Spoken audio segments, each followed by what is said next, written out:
Hi, this is Dr. Kimberley Linert, and you're listening to Incredible Life Creator Podcast. My guest today is Tammy Allen. Tammy is a modern-day polymath with an insatiable desire for information and personal mastery. In her ongoing quest, she has created a process for problem-solving and creativity that she shares freely. It is a systematic, simple process that anyone has the ability to apply. Her expertise and experience include co-owner of iGad Productions, personal development, artist and sculptor, health and wellness, PR and marketing, fitness, recording artist, guitarist, singer-songwriter, music and video producer, studio engineer, voice teacher, dancer, talk show host with new adventures currently in the creation phase. Wow, all in this short life, you look way too young to have done all those things. Well, I just turned 62 on Monday, February the 10th. So Happy birthday. it's been an action-packed, incredible life, as you have your show so aptly named. Yes, well, thanks for being here. And why don't you start out by telling us a little bit about you, where you grew up, and how you got to be where you are today. I grew up in Los Angeles and then moved to Northern California at 16. I was always drawn to music. That was the first thing, just dancing, singing, just 3 years old, and just one of those kind of kids. Mother did her best. She was didn't have money, but she really tried to support whatever musical endeavors that I had. And I think one of my really good memories is when I wanted to play piano, and I'd really always wanted to play piano. That was more so than the guitar, but we couldn't afford a piano, and that was back when they didn't have the electronic things that you could just get for not very much money. You had to have a real piano. And so the only way I could do it was to practice on the school piano. I talked the music teacher into letting me do that on my lunch hour. And so that was like in the 7th grade. So you can tell I was obviously a pretty focused kid, just kind of by nature. When I want something, I just find a way to do it. That's, and I remember reading these stories. I would start eating my lunch though, and I would get drawn to the stories of the famous composers and their lives, and just always have been fascinated by history and the polymath term. I only learned a few years ago. I'd never heard of that. And when I learned what a polymath was, which many people don't know, it's a master kind of all trades, or it's really being expanded in your interest. And this is a thing that was from the past that was very common, whereas today it's not. We're definitely more specialized, and that didn't turn out to be the way that I wanted to go. I was very specialized for the most part. The whole first half of my life was all about music, definitely driven, just that's all that I wanted. And then it changed around 40 actually, but we'll kind of get into that. But I think that the main thing that I remember is just I've always just had such a love for life. And my very first song I ever wrote was called All I Can Get. And the theme behind it was, because I was, early 20s, and I wanted family and kids and career. I just wanted as much as I could possibly experience out of life. And so I think that that's been the underlying theme when I look back. Yeah, it sounds like you have gone after a lot of things. So and I'm not slowing down. I'm actually speeding up. Wow. So I'm really interested in your problem-solving process. Do you want to talk about that? I do. And I'll tell you how it really came about was through music. So when I would write a song, I had figured out that I would get inspiration. Here's my idea for a song. Great. You go write it down, and then the next thing you got nothing, right? Here's the verse, here's the chorus, and now you have to finish the song. And always finishing is much harder than starting. So I discovered that if I walked away, like if I did something like go take a shower, go do some laundry, go do something that didn't take a lot of thought, it was like it was rolling around my head, the ideas. It was like I had seeded my consciousness with this intent to write this song. And then an idea would pop in. And so I would go and I would write that down, and then it would be gone. Now, if you just sit there and try to finish the song, you're forcing it, right? So I learned that that was not the way to do it. Write down what you got, go leave it alone.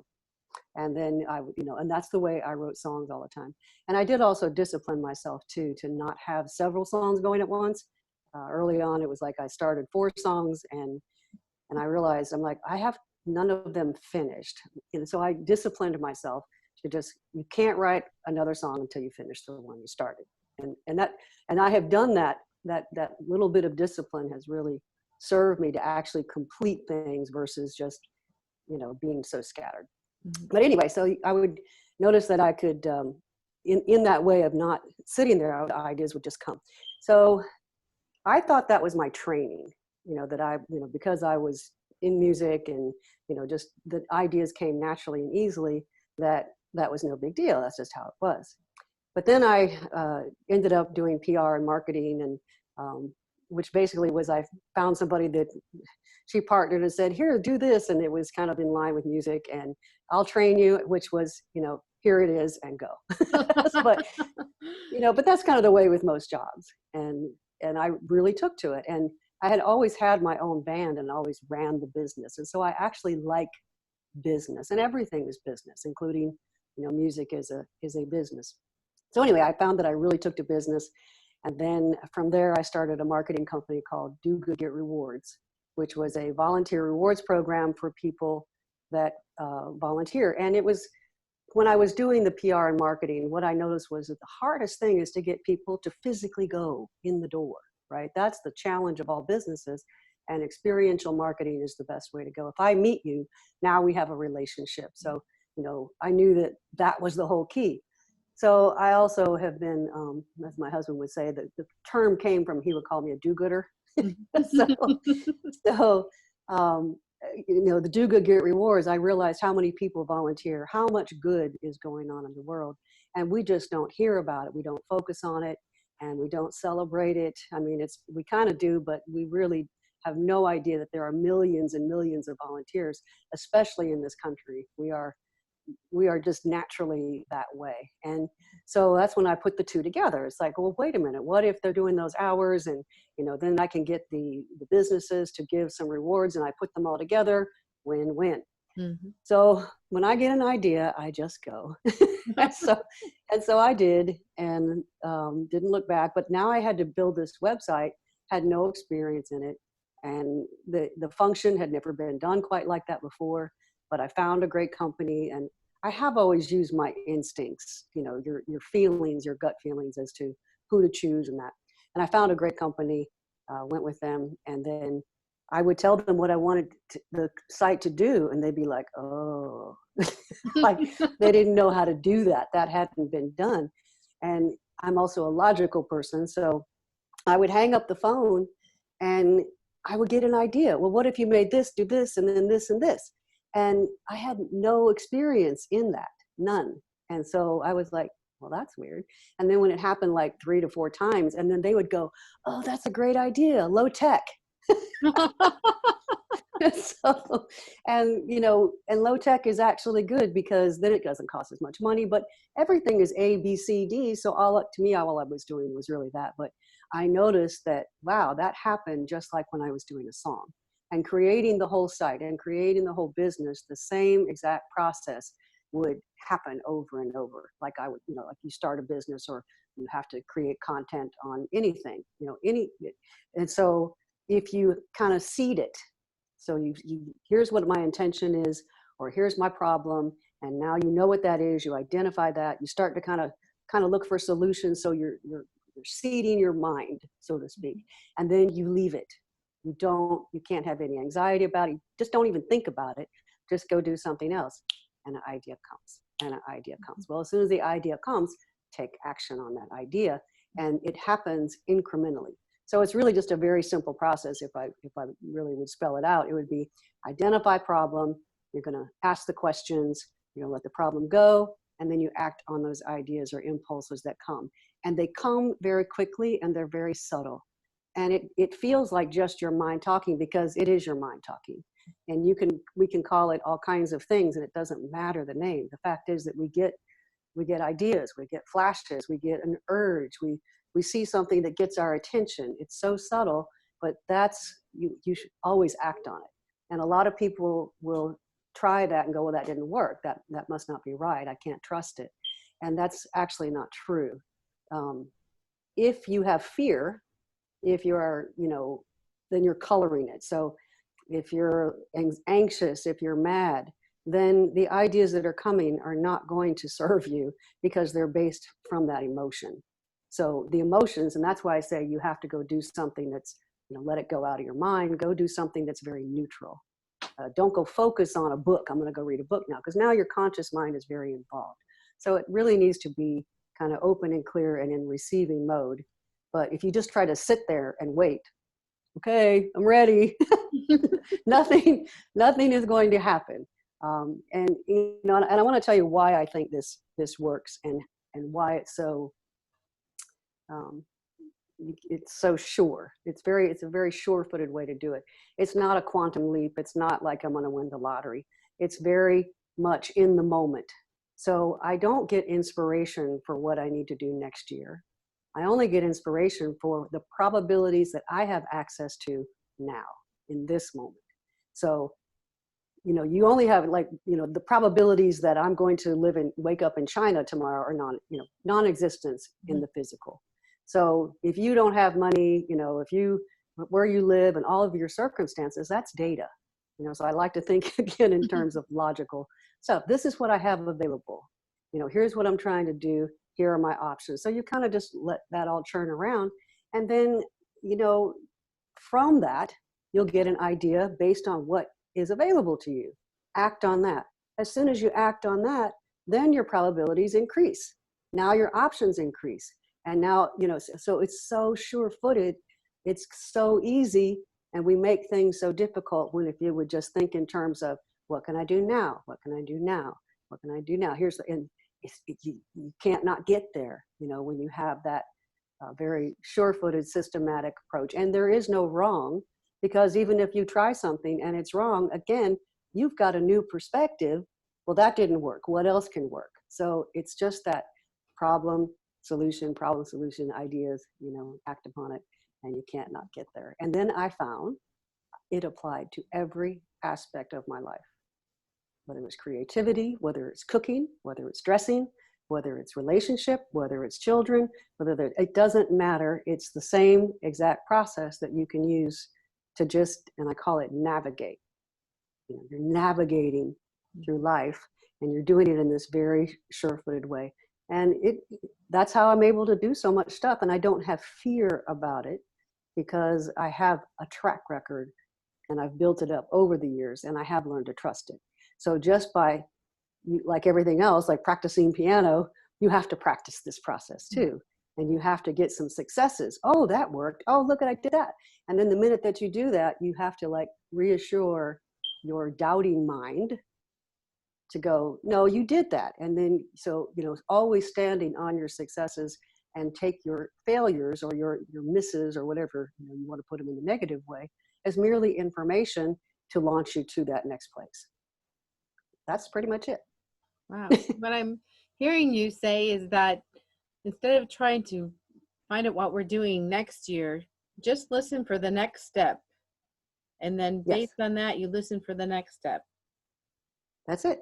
So always, but it does have a lot to do with identifying problem and asking the right questions. And I think that a lot of us don't stop and process that, or wherever I'm at, you have to process, where are you? What are your options? You have to constantly be in the processing mode, which the mind is a computer in its, AI was developed after how our brains work, so, use it, as far as you have to process every day. It's like gambling. Every single morning and every single night, you're weighing up your wins and your losses. And now the next day, now you got your plan and you go play the game again, right? And then at the end of the day, you got, that worked, that didn't work, And so you're just constantly everyday processing. And I think that I process a lot. I probably spend, we can do it driving in the car. We can do it in the shower. I mean, you don't have to sit down necessarily and journal. It's just processing what happened, and then what do I want to happen? if I had a conflict, how do I want that to go? How do I want that to be resolved? How can I come at that? So I'm really, it's like I'm processing what has happened, and then what do I want? How do I get there? So the questions, and then acting upon them and trusting. And when it feels like there are no options, I have go-tos. There's always a third option. There may not be a good option, right? You may not like the option. You may think you have no option, but there's always a different way, even if it's just to look at it from a different perspective. Well, let me look at it from the other person's eyes, or let me check it out from here, because you're going to get different inspiration, intuition, ideas. It's like this. And so I call it doubtless confidence. I have the doubtless confidence that I'm going to figure it out. I'm going to navigate my way, and I'm going to get there, eventually. And it's very sure-footed. And then every single day, it just minimizes your fear and your concern. And I think that the less that we are fearful and anxious, the easier things flow anyway. So don't you think that's the goal? What do you think? I think that is the goal, just to be freely creative and enjoy the process. Enjoy the process. That's it. I absolutely love the process.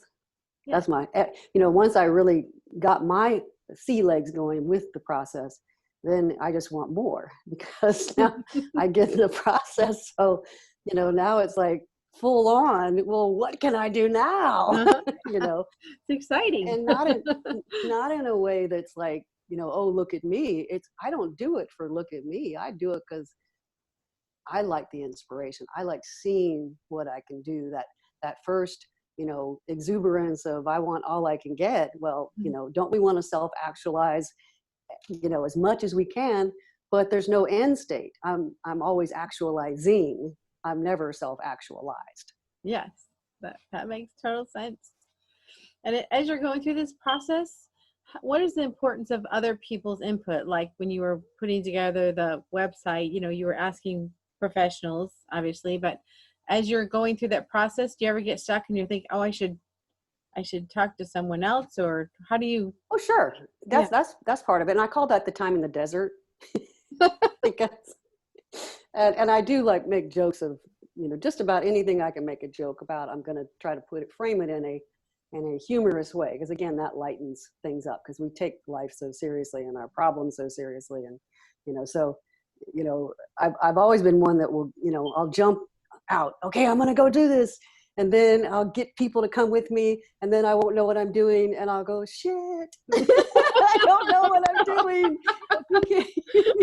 So we all go through that, and I've been through it a lot. But I absolutely, it's all a co-creative kind of experience. None of us are alone.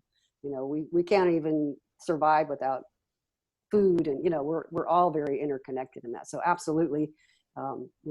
One of my favorite things in my intuition is one of the things that has made it so easy is internet, Google. I mean, a lot of my ideas are just researching and then finding different ways. Well, how else can I search for that? Because I didn't find it. And, again, that same process, but using search engines, using other experts. I need this person to do this. And then like one time I found a whole career. I had quit Do Good Get Rewards because there was other things that weren't working, and it played out. And that's another thing. Sometimes things play out. Don't keep trying to force it. If it's not, if you have not, and you have to check yourself. Like, let's say, know the difference between, am I running because I'm afraid of failure? I didn't do it, correctly. I didn't follow through, and now I don't believe in myself. And so if you don't quit because of fear, and so check yourself on that. But if it has just played out, there's really nothing else. It's not calling you. You're not running from anything. Let it go. Next adventure, And so I was in that mode. I had let that go. It had been 5 years, and I had a lot of success with it, and got to brands and got all kinds of major nonprofits. But there was Groupon and other things. It just played out. So then I'm watching YouTube because I love information, and here we have the internet, and you can learn anything. And I see this video of a woman talking about gene therapy, and it's BioViva, actually. That's what entered me into the whole futuristic stuff. But she was asking for help on investors.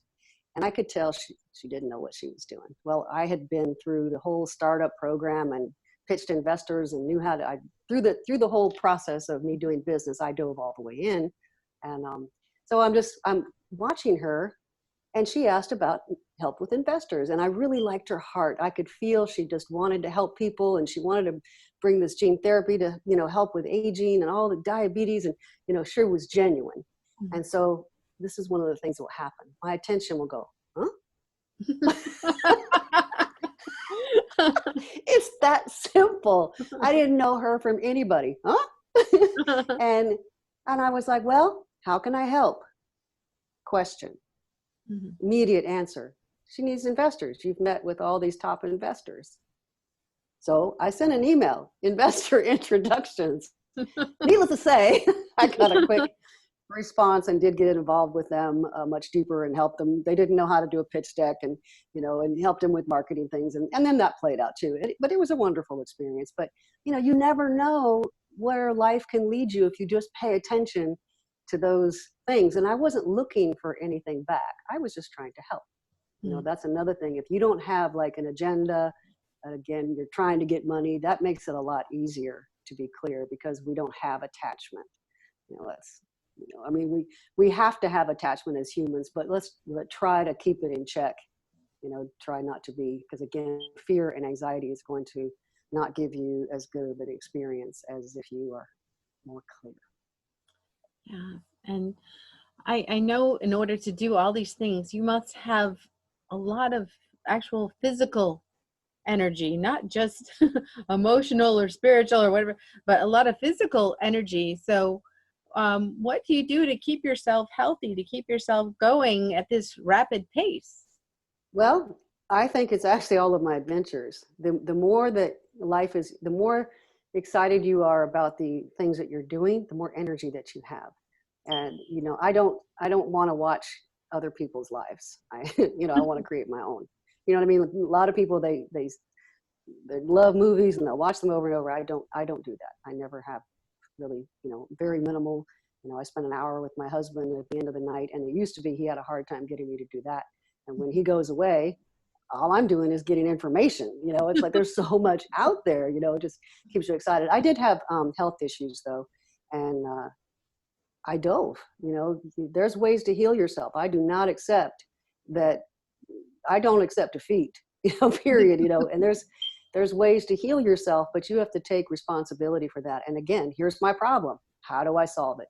Same approach. And doctors, the traditional medicine has its place, but our bodies are amazing. We don't trust them. We don't know how the system, the biological machine that is our body functions in a very logical way. If you understand how it functions and you give it what it needs, it gives you what you need. So whatever your issue is, for one thing, don't accept any kind of like negative, diagnosis as being final to you. It's like, I only respond to positive suggestions. When somebody tells you something that and you get that little fear, thing going, you have to replace, it's like programming your mind with these go-tos. I only respond to positive suggestions. Thank you very much. Where there's a will, there's a way. I always find a way. I get what I need when I need it. The other thing is, I get what I need when I need it is a very powerful thing to have in your program, the program of your go-to, because we have something happens and we have programmed responses, thoughts that come, and usually they're fear. Mm-hmm. So you have to replace those, and you have to be very disciplined about replacing those fear-based programs that, there's nobody that is not born that does not get them. It's just human, part of the reptilian brain, they call it the survival brain. And it's there for a reason. But now you have to, as an adult, take responsibility even for that and put in there what you want, something that's going to serve you versus something that's not. And fear will only help you get out of the way of the bear if he's coming at you. So sometimes you need that. Don't walk across the street when there's cars, things like that. It serves you. Don't drink bleach. Just common sense kind of things. It's there for a reason. But I have armed myself with some very good programming of what my go-tos are and what I'll accept and what I won't accept.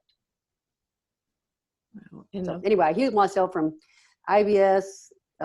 Actually, I'm in the midst of winning on the other side of scoliosis. So and you just can't accept those things. And people will say to you, "Oh, you can't heal that." Well, I only respond to positive suggestions. Now that doesn't mean I don't put effort in. I have to put exercise and stretches and self-massage, and so it's not like I'm just magically creating. It is systematic again. You know what I mean? I'm taking action. I think that a lot of people think you can just think things and it's going to happen. And that's only the beginning. You have to act on the idea. You have to act on the thought. If I want the red car, how am I going to get the red car? Well, the red car takes money. How do I get the money? Well, I could do this. I mean, there has to be A, B, C, D. And A, B, C, D is action. We can't with energy. I can't make the cup just magically, it's not going to just elevate, but I can pick it up. So why don't I just pick it up? And then I know I'm going to get the cup. Does that make sense? It does. Yeah. And I was just wondering, how do you organize your day to be as productive? I prioritize when it becomes a priority. Tell me more about that. What makes it a priority? Well, I mean, we all have priorities, and I definitely do lists. I'm a big fan of Wunderlist. You ever heard of Wunderlist? I have not heard of Wunderlist. So Wunderlist is Wunderlist. It's a free app, and even for work, I use it for work. I use it for my personal stuff. I use it for book things. I use it for I'm actually working on a movie treatment, a fun kid thing. So I use it for everything. And so it's so easy. You just put the little list. You can invite somebody else. So like for work, my assistant, I give her tasks. I can see when they get crossed off, and then you could prioritize things. But, so you have your things that have to be addressed every day. But then sometimes something else will come into play. And now that has to, go out the door.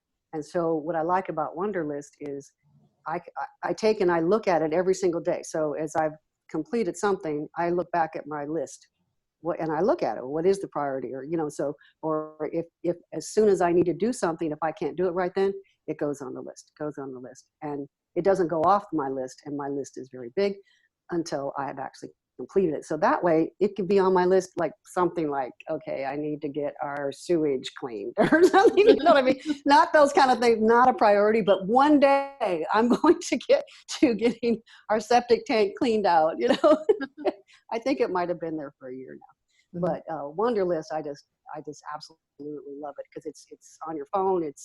You can talk to all your computers. You can, go with other people, but I'm always looking back and checking throughout my day, what's my priority. Got it.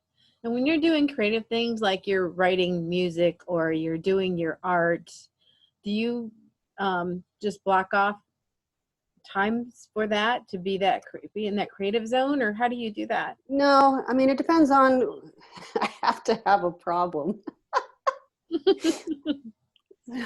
So so how I started doing art was we had frames that needed to be filled, these cool frames, and we were kind of remodeling. That need to be filled. Wow. We were remodeling a room, and I've, a long time ago, I met a lady who had this old kind of house in Las Vegas. I lived in Las Vegas for a while, like that real old style, very cool. And she had an art museum, and I guess it went out of business, and all the art was in her house. And here was this anyway, she was the coolest lady. She was about 70 years old, and her name was Jean. And I was like, I want to be like Jean when I grow up. Well, I never really thought, I hadn't been doing art or anything. But here I have these frames. And so I'm like, okay, I can do that. I look on YouTube. And I see some cool stuff. And I always liked acrylics. I had been kind of doing pots and things. And so I gave it a shot. Well, I was actually really able to do it because they give you nice instruction and, and then I got hooked. And then the next thing you know, so I'm also like, it's more like I dive. So once I get onto something, I don't just dabble and go, I'm going to block out time for this. It's like I'm kind of all in. I have to immerse myself in it. So I did that, and I have done crazy amount of paintings. I tried every single technique. I did learn the fundamentals. One of the real key things is whatever you're trying to learn, if you'll just go right to the fundamentals, like if you understand like how an engine works, you can build an engine.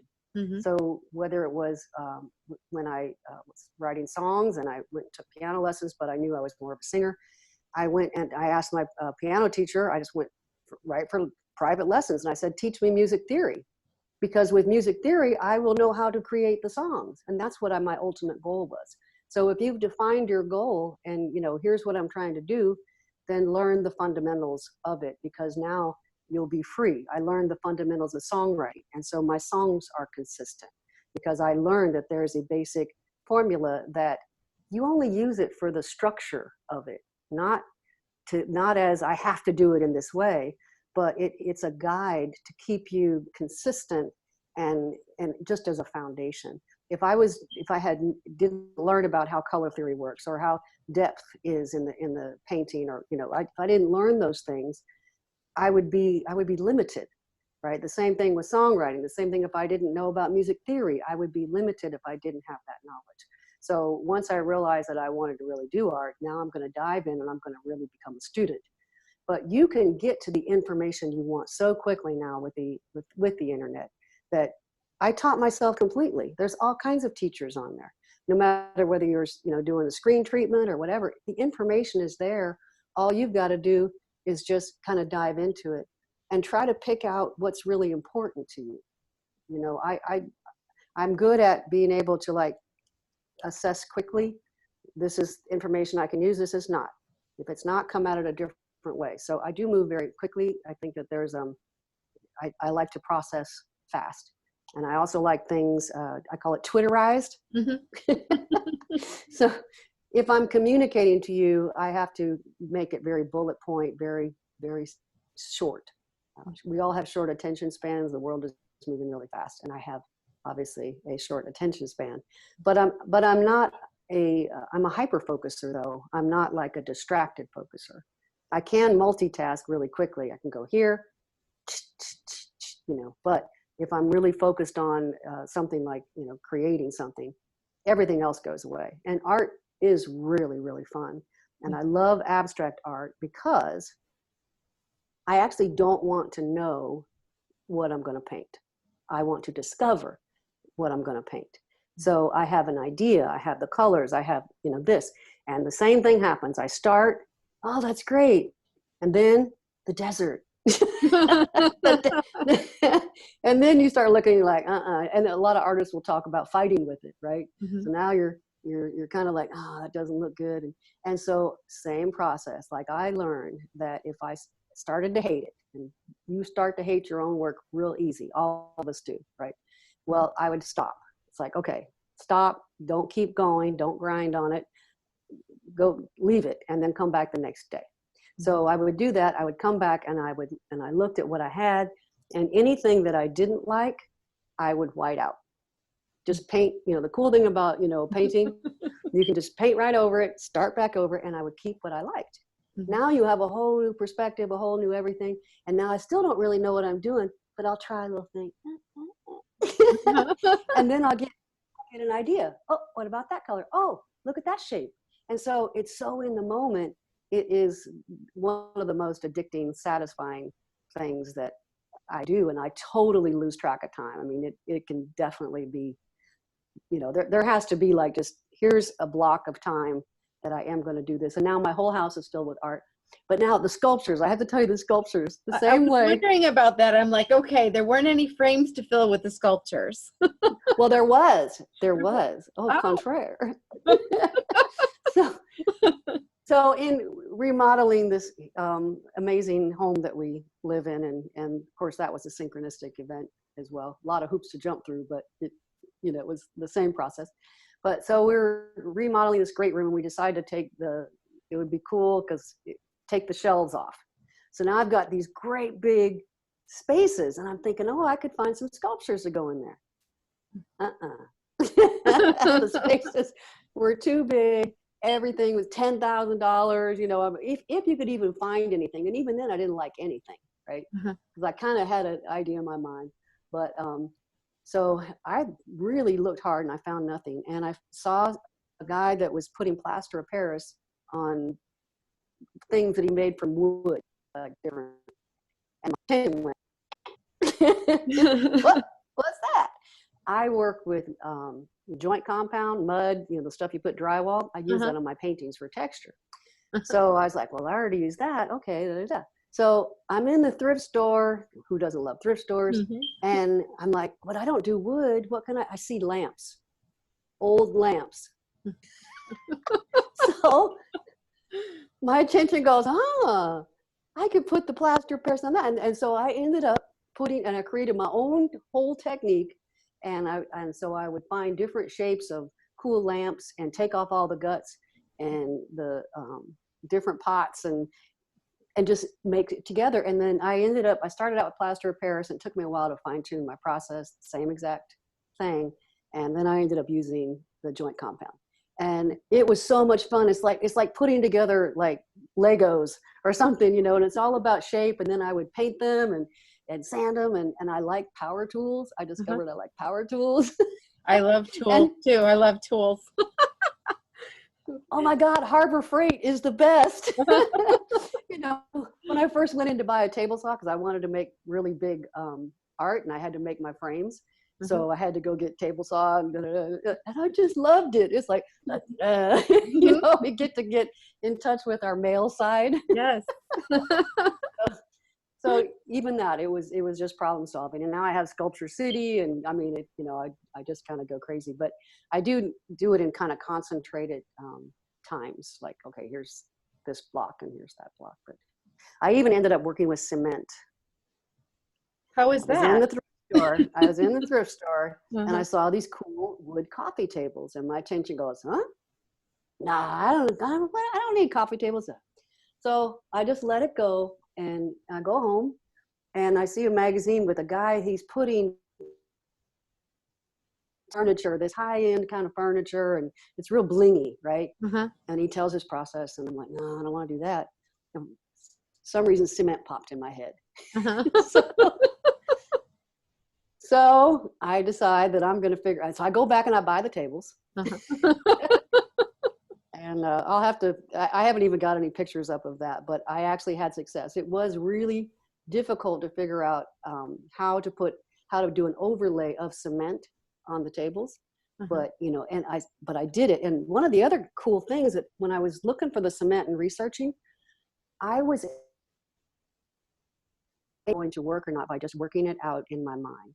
So rather than actually going and putting the cement on physically, you know, I would, you know, once I got the lay of how cement works and what the different types were and how they put it on and all those things, I was able to kind of mentally work through it without having to physically do it first, which saved me a lot of time.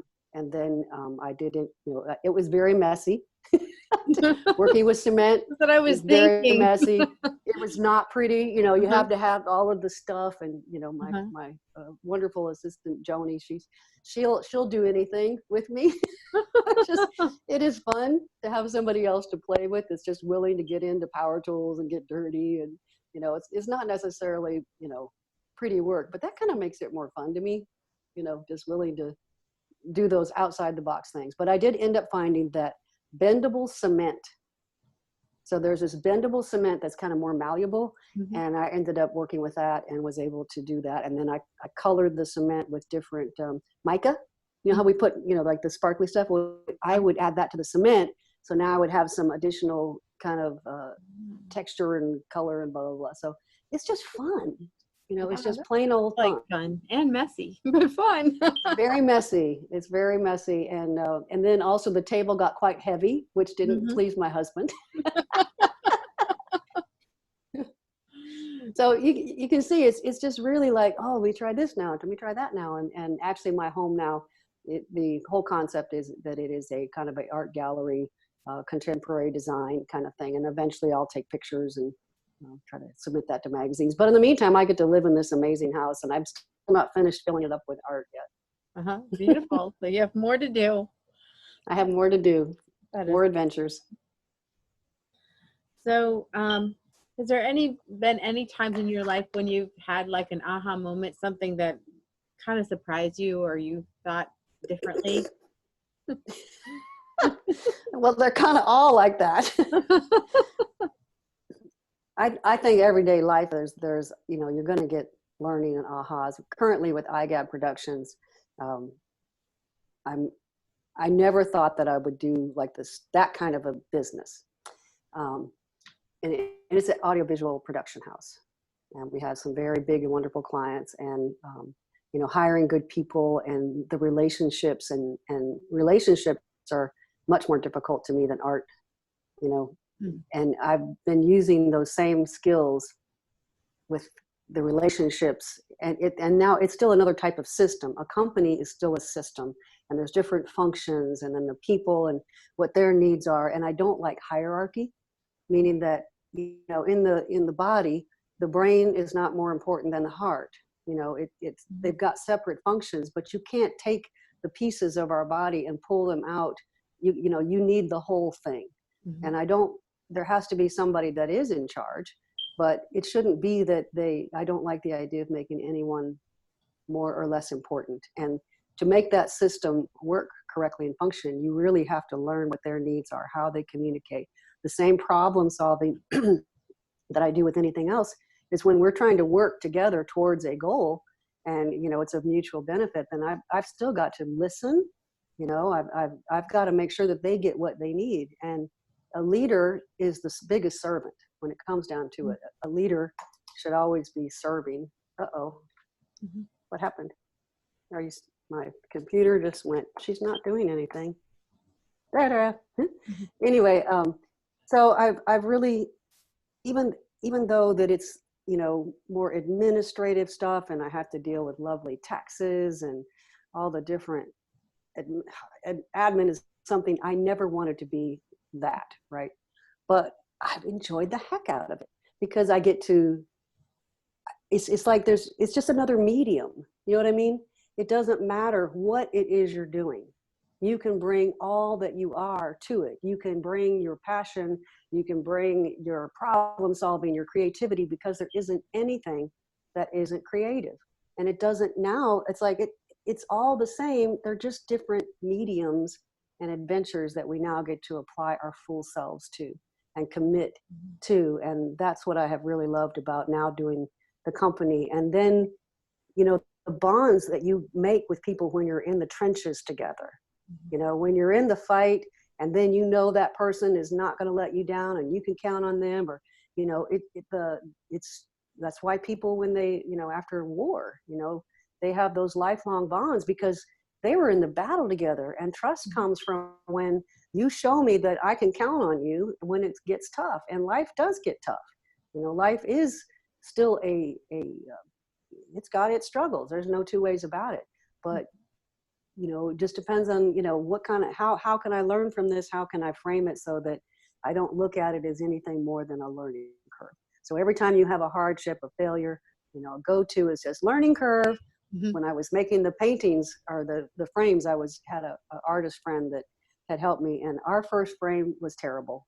We made so many mistakes, and it took a long time. And every time something would happen, I'd go, learning curve, learning curve. And pretty soon he started to go, learning curve. And then sometimes you got people that are not so willing to go along. And then you got to figure out, again, problem solve. Well, how do I communicate to them? How do they receive communication? What is it that they're wanting? What is it that they're, not getting? Rather than just attacking them and thinking, why can't they be better? Let's dive into why is this behavior? What's the problem here? And then if you just get to the heart of that problem and you listen and you really care, then that's just the best it gets, don't you think? Yeah, it really is. Yeah, that's whether it's family, workers. I told them one day we were having an issue, and I went in and I said, when you work in a company and you don't know those people and you didn't choose those people, it's like an arranged marriage.